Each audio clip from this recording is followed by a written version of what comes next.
마태복음 10장 32절로 33절까지의 말씀, 우리 다 같이 한 목소리로 합독하겠습니다. 누구든지 사람 앞에서 나를 시인하면 나도 하늘에 계신 내 아버지 앞에서 그를 시인할 것이요, 누구든지 사람 앞에서 나를 부인하면 나도 하늘에 계신 내 아버지 앞에서 그를 부인하리라. 아멘. 간직해서 아름다운 것이 있고 드러내어야 가치를 바라는 것이 있습니다. 예를 들어 추억은 간직하는 것입니다. 들추어진 추억이 아름다운 경우는 좀 드문가 봐요. 한 결혼정보회사의 설문조사에 의하면 첫사랑을 다시 만났을 때에 남성의 56%, 여성의 76.4%는 매우 실망했다 라는 결과가 있습니다. 그러니 추억은 마음에 담아두고 간직하면서 아름답게 지켜나가는 것입니다. 반면에 사랑은 드러냈을 때에야 더욱 아름답고 풍성해집니다. 사랑은 주고 싶어도 전할 수 없을 때가 있습니다. 모든 사람의 관계에는 이별하는 순간이 반드시 있기 때문입니다. 부모, 부부, 스승, 친구, 여러분, 이 땅의 모든 관계는 끝이 있습니다. 그러니 그 끝이 오기 전까지 마음껏 사랑을 전하고 존경을 드려야 나중에라도 후회가 덜 남지 않겠습니까? 고백하여야 가치가 있는 중요한 것이 하나가 더 있습니다. 믿음입니다.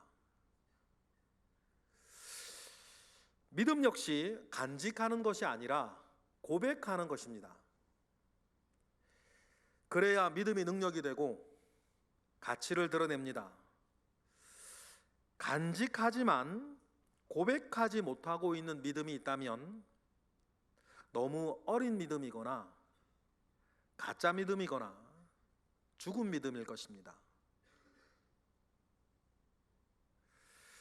여러분이 가진 믿음이 고백되어질 때에 여러분의 삶은 아름다워지고 풍성하여집니다.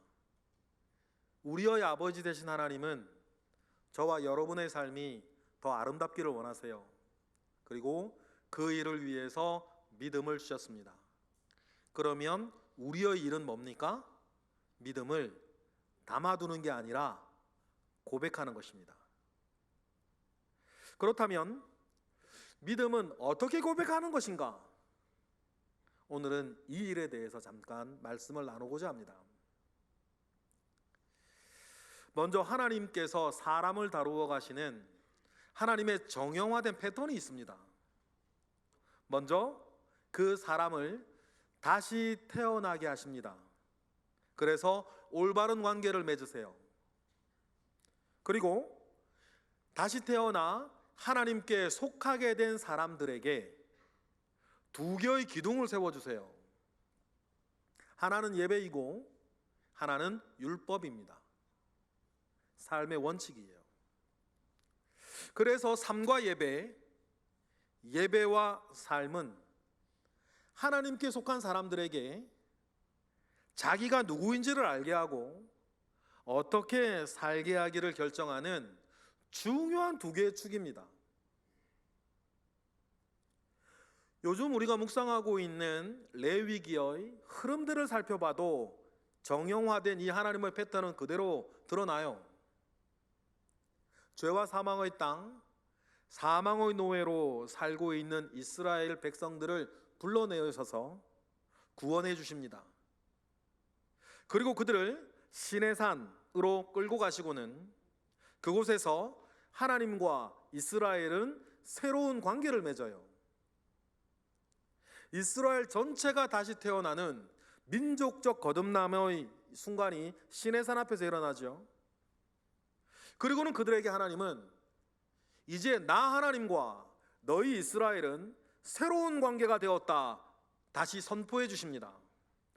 출애굽기 19장부터 보실까요? 5절 6절 시작. 세계가 다 내게 속하였나니 너희가 내 말을 잘 듣고 내 언약을 지키면 너희는 모든 민족 중에서 내 소유가 되겠고 너희가 내게 대하여 제사장 나라가 되며 거룩한 백성이 되리라. 너는 이 말을 이스라엘 자손에게 전할지니라. 하나님은 이렇게 이제 이스라엘과 하나님은 새로운 관계가 되었다라고 하는 것을 선포하시죠. 이를 위해서 하나님은 이스라엘에게 온 세상이 내게 속하였다는 사실을 보여주셨어요. 애굽에 내린 10가지 재앙과 홍해가 갈라지는 기적을 통해서 온 세상이 자기 것인 것을 보여주셨죠. 그리고 그런 나 여호와 하나님께 속한 사람들이 될 것인가 물으셨어요. 그리고 이스라엘 백성들이 여호와 하나님께 속한 사람이 되겠다 화답하자 하나님께서 이 선언을 해주신 거예요. 이제 하나님과 이스라엘 사이에는 새로운 관계가 맺어진 것입니다. 이 일은 조상 아브라함 때부터 내려오던 400년 된 약속이 이루어지는 현장이었어요. 그런 후 하나님은 자신의 백성이 된 이스라엘에게 주신 2가지 축복의 도구가 있었는데 예배하고 율법이었어요. 하나님의 백성은 하나님께 예배하며 사는 것이고 어떻게 예배해야 할 것인지를 레위기 1장부터 11장까지 알려주셨던 것 아닙니까? 그리고 뒤이어 12장부터는 정결법으로 시작해서 이스라엘 백성들 가운데에 삶의 원칙을 하나하나 알려주세요. 굉장히 세심하게 알려주시죠. 무엇을 먹어야 하는지, 무엇을 먹지 말아야 하는지, 어떤 경우에는 하던 일을 멈추고 회복의 기간을 가져야 하는지 등등을 알려주십니다. 예배 후에 삶의 도를 교정해 주시는 거예요. 예배와 삶을 통해서 하나님의 백성이 사는 방법을 그렇게 배우고 체득하게 하셨어요. 그렇다면 여기서 우리가 기억해야 할 중요한 2가지 사실이 있습니다. 우리의 삶과 예배는 하나님을 향한 우리의 믿음을 고백하는 현장이 된다는 사실이에요. 뭐가요? 예배하고 삶이라는 게. 먼저 삶에서 고백하여야 하는 믿음이 있습니다. 삶의 고백과 관련해서 일본 교회의 큰 이야기로 제가 화두를 한번 던져보겠습니다. 임진왜란 전후로 도쿠가와 이에야스는 일본 땅에 기독교 금지령을 내리며 일본에는 기독교 박해의 기운이 스물스물 올라옵니다. 기독교 교리 때문에 일어난 일은 아니었고 도쿠가와 이에야스의 정치적 경쟁자였던 요다 노부시가 요다 노부나가 일당을 제거하기 위한 명분이었어요. 요다 노부나가는 기독교 선교사들의 거처도 마련해주고 기독교 선교사들의 선교 활동도 보장해주는 등 기독교에 대해서 굉장히 호의적인 인물이었거든요. 그러니 요다 노부나가의 그 사람들 사이에는 기독교인들이 굉장히 많았어요.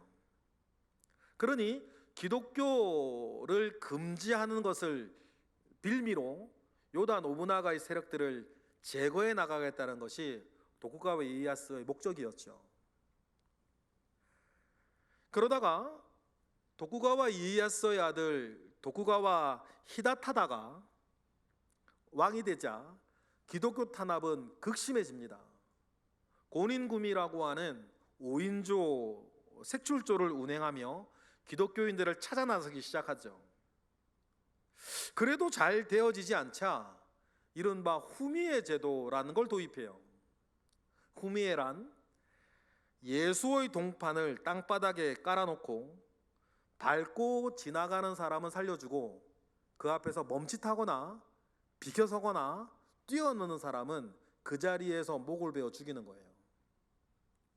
많은 일본인들이 예수님의 동판을 차마 밟지 못하고 목이 베어져 죽었습니다. 여러 다이묘나 영주들을 비롯해서 후미의 제도로 죽은 사람이 5만 명이 넘는다는 기록이 있어요. 이러한 박해를 견디다 못한 기독교인들이 일어나 1605년 시마바라에서 전쟁이 벌어지죠. 여기에서 기독교인 16만 명이 또 죽어요.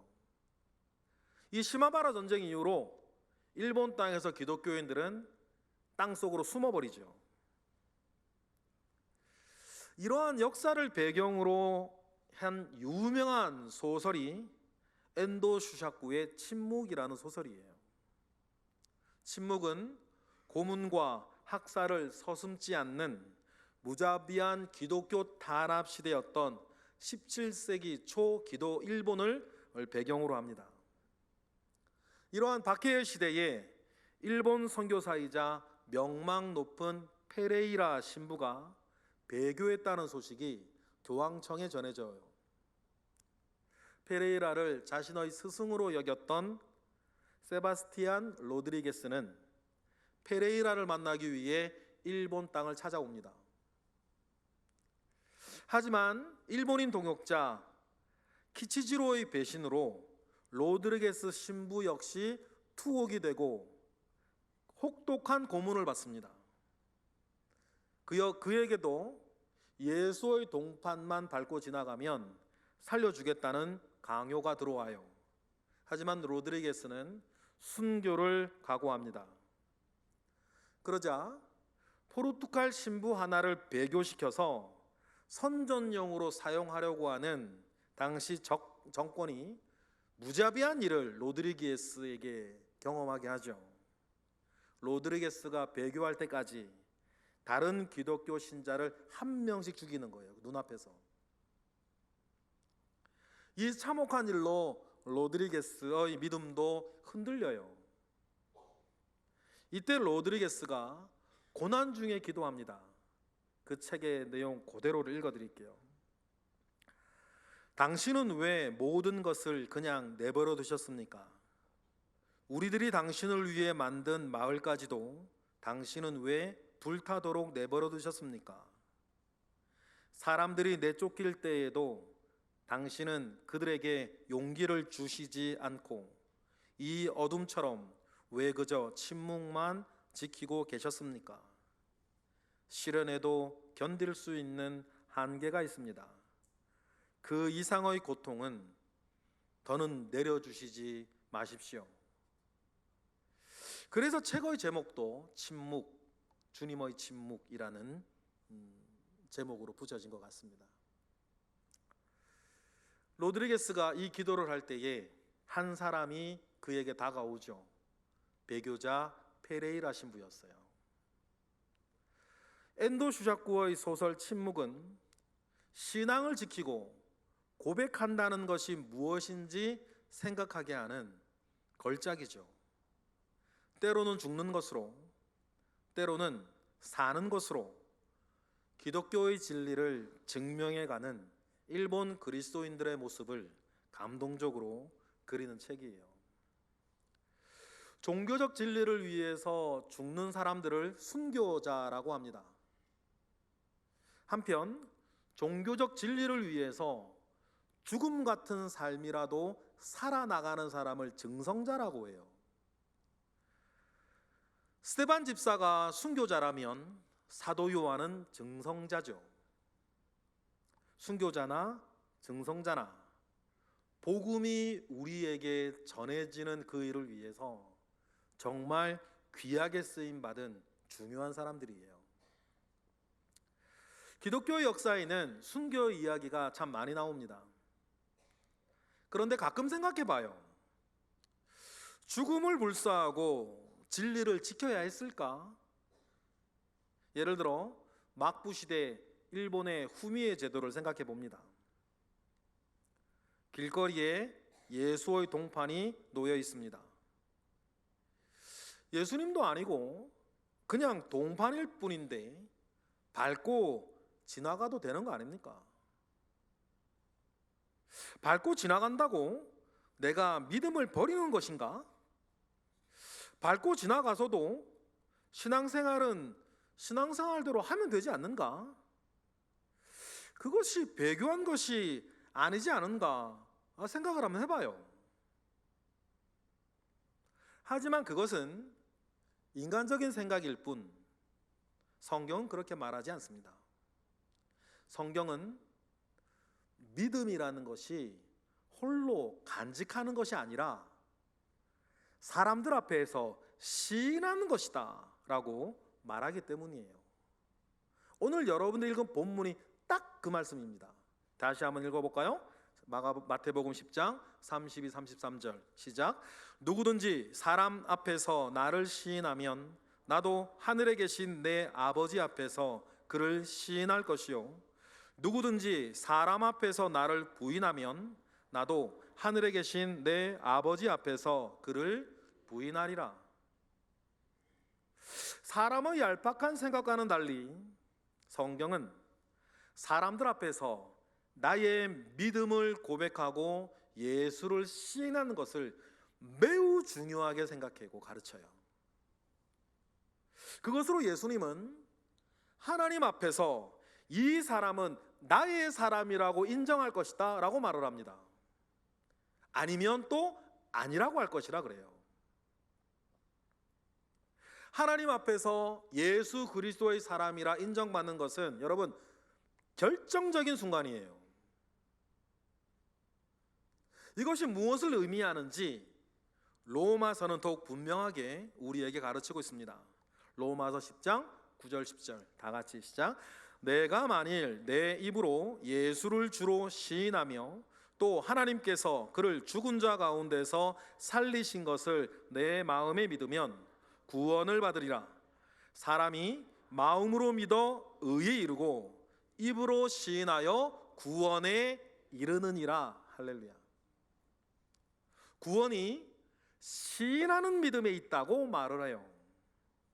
언제 어디서 누구와 무슨 일을 하고 있든지 그 모든 사람들 앞에서 나의 믿음을 고백하는 일은 중요하다. 목숨을 걸고 어쩌면 예수를 시인해야 할 상황이 오늘의 대한민국 사회에서는 없을지도 모릅니다. 하지만 나의 믿음을 고백하는 문제로 인해서 어떤 이익을 내가 포기해야 하거나 불이익을 감수해야 하거나 사회의 비난이나 다른 사람의 조롱을 감수해야 하는 일들은 우리에게 자주 일어나는 일일 수도 있어요. 가까운 사람들과 갈등이 일어날 수 있거나 무엇인가 내 욕심대로 살지 못하거나 다르게 살아야 되는 일들이 우리 가운데 일어날 수 있죠. 이러한 일을 감수하고서라도 내가 믿는 바가 무엇인지, 내가 더 소중히 여기는 것이 무엇인지 여러분 드러내는 것, 그것을 가리켜 삶으로 믿음을 고백한다는 말이에요. 우리의 다양한 삶의 형평에도 언제나 여러분 믿음을 고백하시는 저와 여러분 되시기를 바랍니다. 좋을 때에는 좋을 때 고백해야 할 믿음이 있고 어려울 때에는 어려울 때 고백해야 되는 믿음이 있습니다. 이 일을 실패하거나 계속해서 미루면 우리 스스로에게 우리의 믿음의 가치가 의심받게 되어 있어요. 그래서 믿어서 뭐가 다른가? 믿음의 능력은 도대체 뭐고 믿음의 가치는 뭐고 믿어서 뭐가 어떻게 된다는 거지? 믿느니라 믿지 않느니라 다 똑같다는 느낌이 다른 이에게서로부터가 아니라 내 속에서 피어나요. 그러면서 나도 모르게 이 믿음이라는 것을 업신여기기 시작하는 거죠. 별거 아닌 것처럼. 고백은 자기가 안 했으면서 믿음 자체를 의심하는 일들이 우리의 마음속에서 피어나는 거예요. 우리에게서 피어나는 일뿐 아니라 다른 사람에게는 믿는 사람의 위선이 돼요. 미국의 무신론자 10명 중에 4명은 자기가 기독교 신앙을 의심하는 이유로 꼽은 것이 종교인의 위선 때문이라고 답을 했대요. 저는 우리나라의 현실도 더했으면 더했지 이 미국의 설문조사와 결코 다르지 않다고 저는 생각합니다. 우리가 삶에서 믿음의 고백을 자꾸 하지 못하면 믿지 않는 사람들은 우리를 위선자라고 봐요. 그래서 우리가 살아가고 있는 삶의 현장에서 나의 믿음을 고백하는 것이 중요합니다. 두 번째, 우리의 믿음을 고백하는 현장은 예배의 자리예요. 예배에는 중요한 여러 가지 의미가 있습니다.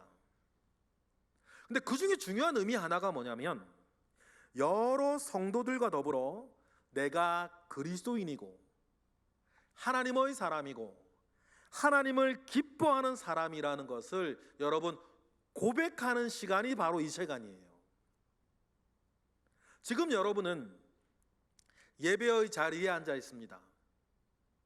이 일을 통해서 여러분이 몰랐더라도 예배의 자리에서 여러분들은 고백하는 것이 하나 있어요. 지금 고백하고 있는 것이 있는데 공개적으로 나는 그리스도인이고 하나님을 따르는 사람이라고 여러분은 지금 고백하고 있어요.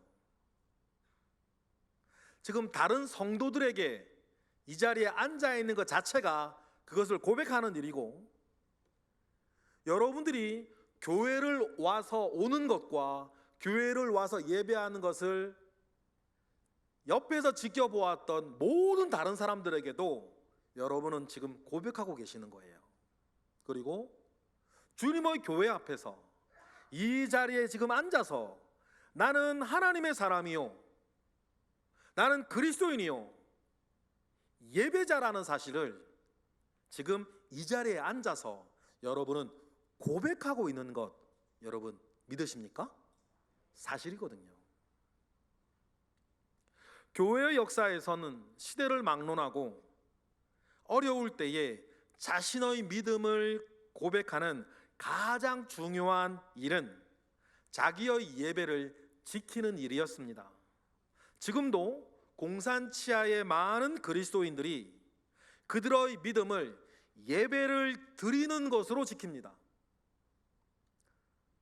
가정에서, 지하 창고에서, 깊은 산속이나 아니면 토구를 파서라도 그들은 예배해요.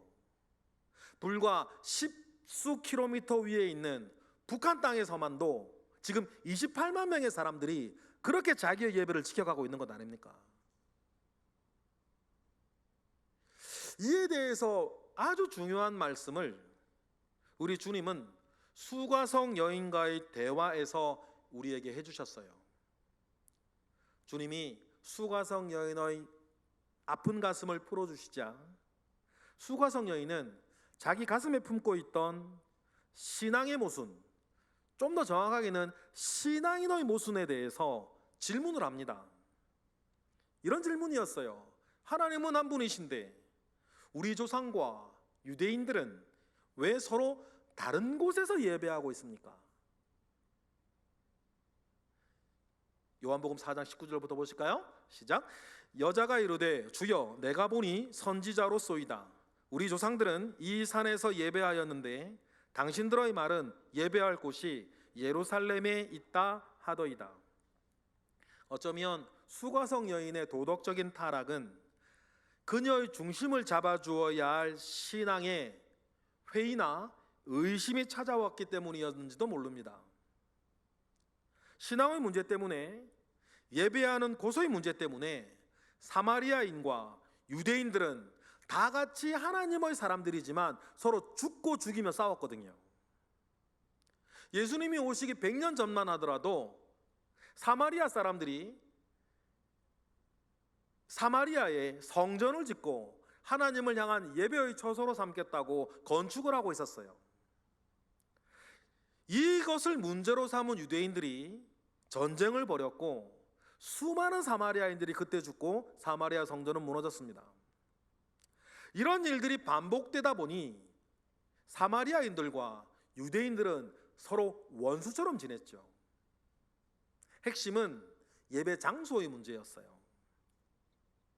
이에 대해서 예수님이 사마리아 여인에게 해주시던 그 답변에서 예배는 무엇을 고백하는 것인가에 대한 굉장히 중요한 통찰을 우리에게 주세요. 먼저 예수님은 다음과 같이 말씀하십니다. 4장 21절 시작. 예수께서 이르시되 여자여 내 말을 믿으라. 이 산에서도 말고 예루살렘에서도 말고 너희가 아버지께 예배할 때가 이르리라. 우선 주님은 예배에서 예배의 장소가 핵심적인 요소가 아니라고 먼저 말씀을 해주세요. 모세가 예배하였던 축복의 산 그리심산에서도 말고 하나님의 성전이 있는 예루살렘에서도 말고 하나님께 예배할 때가 올 것이다. 당연합니다. 하나님은 한 장소에 매여 있는 지역신이 아니지 않습니까? 지금 우리도 그리심산도 아니고 예루살렘도 아닌 다른 곳 성동구 옥수동에서 예배드리고 있지 않습니까? 천지를 지으신 창조주이시고 어디서나 계시고 언제나 계시는 하나님 앞에 예배하고 있으니까 말이에요. 그리고 이어지는 주님의 말씀 보겠습니다. 22절 시작. 너희는 알지 못하는 것을 예배하고 우리는 아는 것을 예배하노니 이는 구원이 유대인에게서 남이니라. 구원이 유대인에게서 난다 라고 하는 이 말은 하나님의 말씀이 유대인에게 있다는 뜻이고, 그러니 말씀의 가르침대로 예배해야 한다는 뜻입니다. 그런데 구원이 유대인에게서 난다는 이 말에 더 중요한 의미가 있어요. 그것은 말씀이 육신이 되어 이 땅에 오시는 메시아, 그가 유대인 다윗의 자손으로 이 땅에 오신다는 뜻이에요. 그래서 구원이 유대인에게서 난다 그러죠. 그렇다면 주님의 말씀을 다시 한번 생각해 보세요.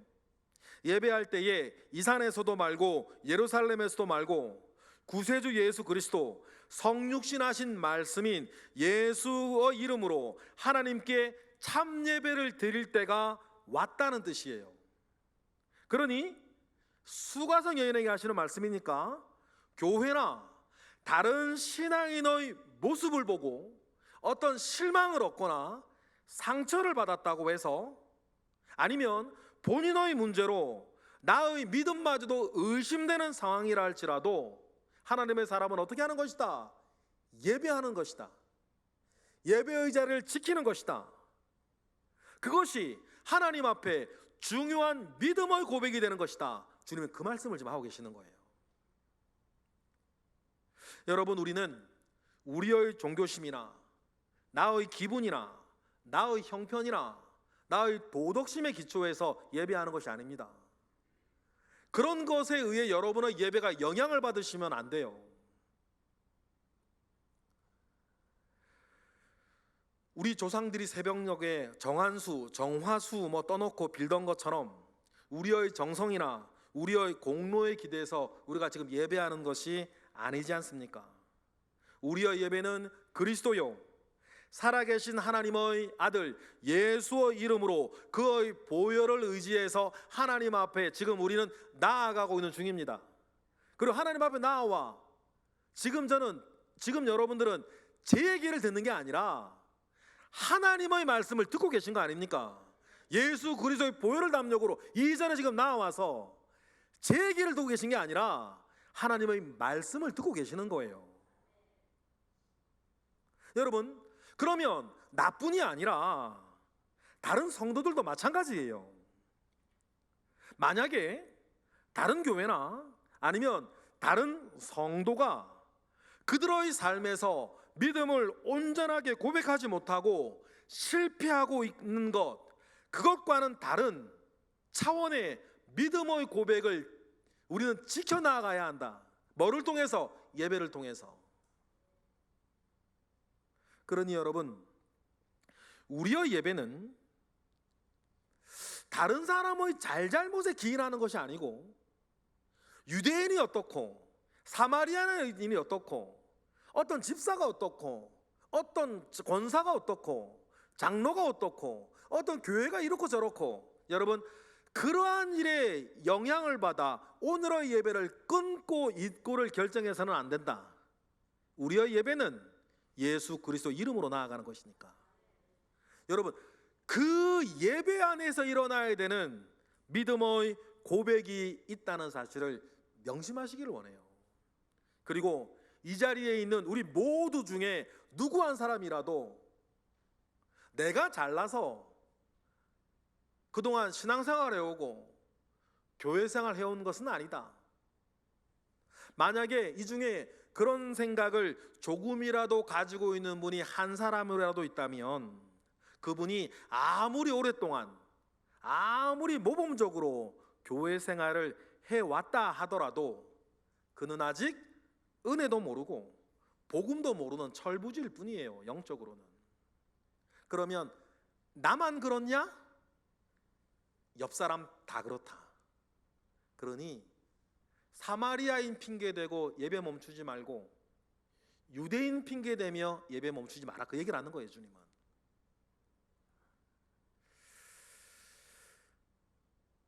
우리 속에 계시는 성령님의 이끄심 가운데에 예수 그리스도의 이름으로 예배하는 저와 여러분 되시기를 바랍니다. 그리고 예배하며 우리의 믿음을 지키고 계속해서 우리의 믿음을 고백해 나가시기를 원해요. 성령께서 우리에게 하시는 일이 이 일이에요. 요한일서 4장 13, 15절을 보니까 다 같이 시작. 그의 성령을 우리에게 주심으로 우리가 그 안에 거하고 그가 우리 안에 거하시는 줄을 아느니라.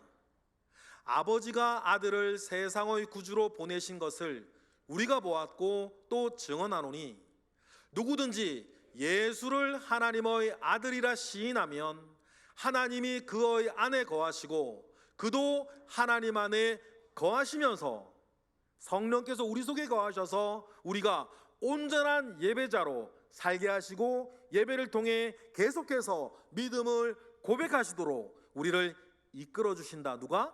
성령께서. 그래서 예배의 본질은 나의 정성이나 나의 형편이나 나의 기분이나 나의 상황이나 나의 종교심이나 나의 도덕심이 아니라 성령과 예수 그리스도, 영과 진리로 예배하는 것인데, 하나님은 옛날이나 지금이나 영과 진리로 예배하는 자를 찾으신다. 요한복음 4장 23절 시작. 아버지께 참되게 예배하는 자들은 영과 진리로 예배할 때가 오나니 곧 이때라. 아버지께서는 자기에게 이렇게 예배하는 자들을 찾으시느니라. 할렐루야. 알지 못하는 것을 예배한다는 사마리아인 같은 예배가 여러분 우리 가운데엔 없기를 바랍니다. 이제 우리는 아는 것을 예배하기 때문입니다. 그래서 우리는 영과 진리로 오늘도 예배합니다. 요한복음 4장 24절 다시 한번 시작. 하나님은 영이시니 예배하는 자가 영과 진리로 예배할지니라. 여기서의 영은 성령 자체를 말하는 것이 아니라 성령에 사로잡힌 내 속의 중심, 그 믿음을 말해요. 예배하는 자가 가지고 있는 선한 중심과 바른 말씀으로 예배하라는 권면이죠. 여러분, 예배가 무너지면 모든 것이 무너집니다. 여러분, 우리가 약하다는 사실을 기억합니다. 지금 괜찮다고 낙관해서도 안 되고, 지금 별일 없다고 좋다고 안주해서도 안 돼요. 그래서 우리는 약하기에 교회가 공적으로 끌어주는 예배 사역 틀 안에 여러분은 계속 계셔야 돼요. 공예배가 무너지면 마치 도미노 게임의 칩 쓰러지듯이 하나하나 무너져 갈 거예요. 시간 문제일 뿐. 나는 그렇지 않을 것이라고 생각하는 것은 인간의 본질도 모르고 자기도 모르는 사람이에요. 새벽 기도를 하시던 분이 어떤 이유에서건 새벽 기도가 무너지면 수요 예배, 금요 심야나 수요 예배를 드리시던 분이 어떤 이유에서건 그것이 무너지면, 주일 오후 예배를 드리시던 분이 어떤 이유에서건 그것을 더 이상 안 드리기 시작하면 반드시요 주일 오전 예배의 승부가 걸립니다. 시간 문제일 뿐. 주일 오전 예배가 무너지기 시작하면 머지않아 그 사람은 자기의 구원을 놓고 고민하셔야 될 거예요.